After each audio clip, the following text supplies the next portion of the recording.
यूँ तो हमारे देश भारत में पत्रकारिता को लोकतंत्र का चौथा स्तंभ कहा गया है और पत्रकार इसके सजग पहड़ी हैं। पत्रकार ही होते हैं जो देश की सरकार और जनता दोनों की आवाज़ बन इन दोनों के बीच ब्रिज का काम करते रहे हैं। पत्रकारों का शोषण कोई आम बात नहीं है। आए दिन पत्रकारिता जगत से जुड़े लोगों पर हमले की खबरें सुर्खियां बनती रहती है, चाहे आर्थिक हो या मानसिक, और कभी तो शारीरिक शोषण भी हम पत्रकारों का होता ही रहा है। पर ना तो इस देश की सरकार और ना ही जनता पत्रकार के मर्म को समझ पाए हैं। ताज़ा मामला मधुबनी जिले के राजनगर थाना क्षेत्र के भगवानपुर निवासी पत्रकार सुजीत कुमार गुप्ता का है, जिन पर बीती रात एक व्यापारी ने जानलेवा हमला किया और जान से मारने की कोशिश तक की। प्राप्त जानकारी के अनुसार बिहार सरकार द्वारा लगाए लॉकडाउन के दौरान गैर जरूरी दुकान बंद रखने के सरकारी आदेश के बाद भी अनाधिकृत रूप से व्यावसायिक कारोबार होता रहा है। इसका उल्लंघन किए जाने और उसी दौरान पकड़े जाने पर सजा का भी प्रावधान है।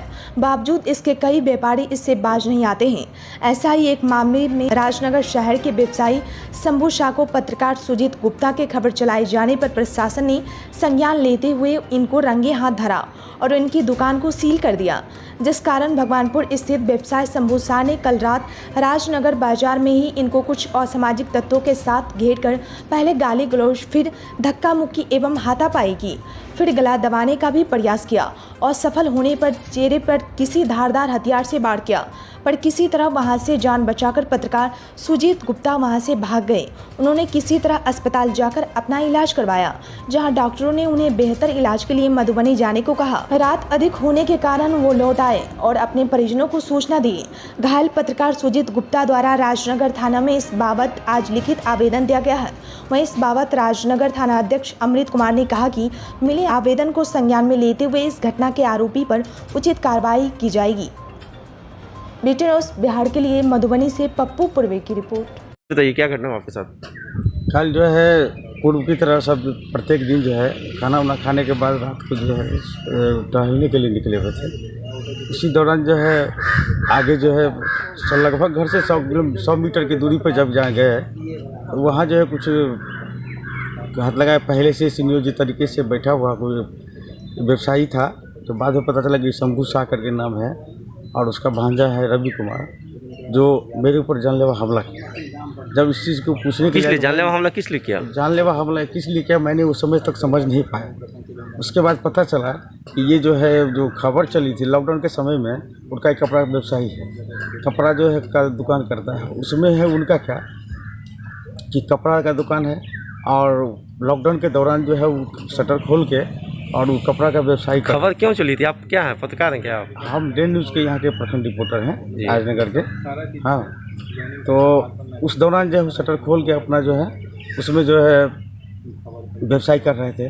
हम कहीं लॉकडाउन का सारा उल्लंघन है और चैनल से भी ये माध्यम से आ रहा था कि लॉकडाउन उल्लंघन का जो मामला है उसके ऊपर जो खबर बनाया जाए। तो उसके लिए मैंने पुरजोर तरीके से खबर को उठाया हर जगह से। उसमें एक ही दुकान नहीं था, दर्जन भर दुकान थे, सबका खबर मैंने उसमें इन्वॉल्व किया, किसी का बाय नेम नहीं दिया। लॉकडाउन का जो उल्लंघन और धज्जियाँ उड़ाई जा रही थी, इसको लेकर मैंने पुरजोर तरीके से खबर को बनाया।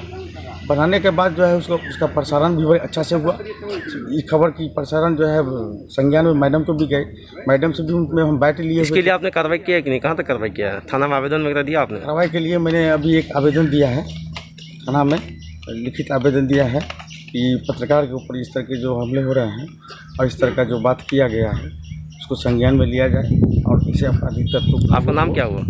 मेरा नाम सुजीत कुमार गुप्ता, डे न्यूज़ राजनगर। कि दोनों शंभू शाह जो है बिल्कुल शराब के नशे में धूर्त था और इस तरीके का मेरे को सीधा आया, गाली गलौज किया। साला बहुत बड़ा तो पत्रकार बनता है, तो बहुत बड़ा हीरो बनता है, तो मेरा दुकान का खबर चलाया ये सब बोलने लगा। और उसके बाद जो है पुनः हम वहाँ से साइड हो गए। ऐसे साइड नहीं, उसके बाद जो है मेरे को उस लोग साइड होके मेरे को वहाँ छोड़ दिया गया। जब तक हम चिल्लाते चिल्लाते, मेरा गला बजा हुआ था, आवाज़ बजा हुआ था, कोई नहीं आ रहा था। इसके भय से सब भागा हुआ था।